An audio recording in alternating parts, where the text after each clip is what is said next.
Hello everyone, कैसे हो आप सभी? आई होप बहुत अच्छे होंगे। तो यार देखो, हर कोई अपनी अपनी लड़ाई लड़ रहा है।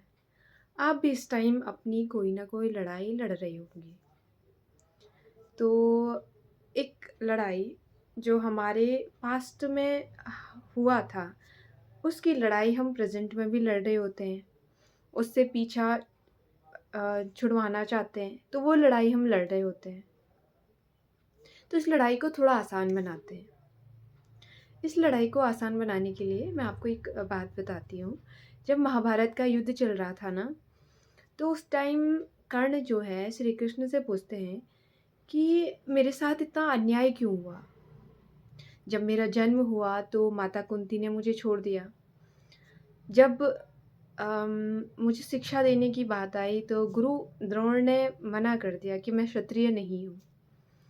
और जब परशुराम ने मुझे शिक्षा देनी चाहिए और उन्हें सच का पता चला, तो उन्होंने श्राप दे दिया।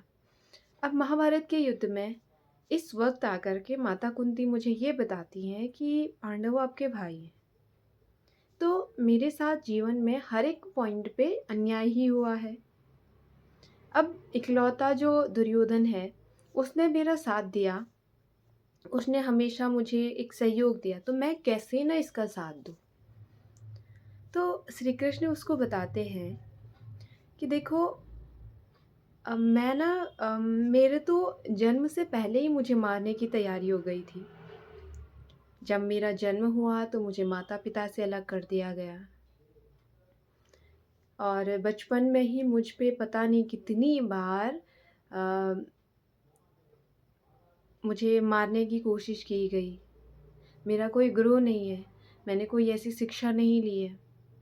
राधा जी से मेरा विवाह नहीं हो पाया। ये एक छोटी-सी बात थी महाभारत के युद्ध से। देखो, जो बात आती है ना, वो आती है कि हमारा चुनाव कैसा है। पास्ट में जो कुछ हो चुका। शायद हमने कुछ ऐसी गलतियाँ की हैं जिन्हें कभी हम सोच के ऐसा लगता है कि काश ये नहीं हुआ होता, काश मैंने ये कदम ना उठाया होता। लेकिन वापस जाके ठीक करने का कोई ऑप्शन नहीं है। और एक चीज़ हमेशा याद रखना कि लॉ ऑफ कर्मा, कि पास्ट में जो कुछ हुआ उसका प्रभाव प्रेज़ेंट में भी पड़ेगा और तब तक पड़ेगा जब तक कि हम जो हमने वहाँ क्रिएट किया है उसका भुगतान नहीं किया। तो प्रेज़ेंट मोमेंट में अगर थोड़ा उथल-पुथल है तो याद रखिए कि वो पास्ट का ही है, जिस वज़ह से उथल-पुथल है। अब हमें करना क्या है कि हमें इस प्रेज़ेंट को ठीक करना है। प्रेज़ेंट को ठीक करेंगे तो फ्यूचर में सही रास्ते पर चल पाएँगे। तो माइंडसेट तैयार रखना कि वो पास्ट का कर्मा तो भुगतना पड़ेगा, लेकिन फ्यूचर को ठीक कैसे रखना है? फ्यूचर को कैसे ठीक रखना है ताकि उस पास्ट की कोई भी मेमोरीज़ हमारे फ्यूचर को बर्बाद ना कर सके। टू बी ऑनेस्ट, हो सकता है कि बहुत से लोग मेंटली बहुत ज़्यादा स्ट्रॉन्ग हो या हो चुके हों, लेकिन कुछ लोग शायद इतनी आसानी से नहीं ओवरकम कर कर पाते हैं। उनको चाहिए कि कोई समझे। तो यार, एक चीज़ है जो मैंने रियलाइज़ की है कि आपकी लाइफ में भगवान से बेहतर आपको कोई नहीं समझ सकता है। आप कितने भी ढूँढ लो, अपने दोस्त यार सब ढूँढ लो, लेकिन सबसे बेहतर तरीके से आपको वही समझता है और सबसे सही रास्ता भी वही दिखाता है। तो जब भी पास्ट की कोई चीज़ें आपको प्रभावित करें ना, आपको परेशान करें, तो आप पहली चीज़ आप शरणागत हो जाइए। उस ऊपर वाले का जस्ट एक ऐसा जेस्चर होता है कि आप दोनों हाथ खड़े करते हो। इसका मतलब आपने क्या किया, सरेंडर कर दिया खुद को गॉड के सामने। तो जब कुछ नहीं समझ आ रहा है, परेशान कर रही हैं चीज़ें, तो आप भगवान के हो जाइए। दूसरी चीज़, आप जितना हो सके नाम जप कीजिए। मुझे पर्सनली ऐसा लगता है कि ये मेरे लिए दवाई है। नाम जप से क्या होगा कि जो हमारी पास्ट मेमोरीज़ होती है ना, वो डिलीट होने लगती है, वो माइंड से रिप्लेस होने लगती है और जो भी हमने भुगतना है, उसको हम सहजता के साथ और आसानी से भुगत पाते हैं।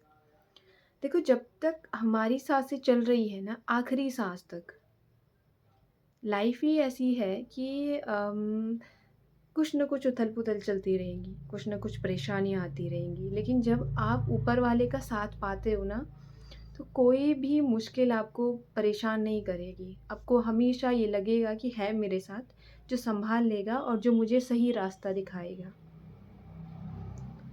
आज की डेट में जो सबसे अच्छा साथी है, वो भगवान ही है और आप उसके जितने नज़दीक रहोगे, आपकी लाइफ़ उतनी आसान हो जाएगी। जो रिवॉर्ड आपको भगवान देगा, वो शायद बेहतरीन है और यार उससे कनेक्ट होना, अपने आप में बहुत बड़ी बात है। तो उसके साथ कनेक्ट रहिए और वो हमेशा एक सही राह दिखाता है। जब हमारा माइंड ना इधर-उधर की चीज़ों में फँसा रहता है, हमें कोई कहेगा कि यार ना भगवान के सामने जाओ, उससे बातें करो। आपको लगेगा यार भगवान कुछ नहीं होता है, वो कुछ आकर क्या करेंगे, करना हमें है। ठीक है, करना आपको ही है, लेकिन एक बार जाइए और एक बार भगवान से जुड़ने की आप कोशिश तो करिए। इसका हो सकता है आपको 1 साल, 2 साल तक कुछ समझ ना आए, आपको लगे कि बस ऐसे ही कहा है कि मुझे भगवान से जुड़ना है। आप एक बार जाइए तो सही क्योंकि भगवान आप खुद चाहते हैं कि आप उनके पास आइए और वो फिर पता नहीं क्या-क्या रिवॉर्ड देंगे, ये हम कल्पना भी नहीं कर सकते हैं। तो अगर कोई भी पास्ट मेमोरीज़ आपको हर्ट करती हैं या तकलीफ़ देती हैं, तो यार भुगतना तो पड़ेगा। और दूसरी चीज़ शरणागति और नाम जप कीजिए, अब चीज़ें धीरे-धीरे अपने आप ठीक होती हैं और ये एक आयुर्वेदिक मेडिसिन है जिसका जो धीरे-धीरे बहुत धीरे काम करती है, लेकिन इसका जो रिज़ल्ट है ना बेहतरीन है।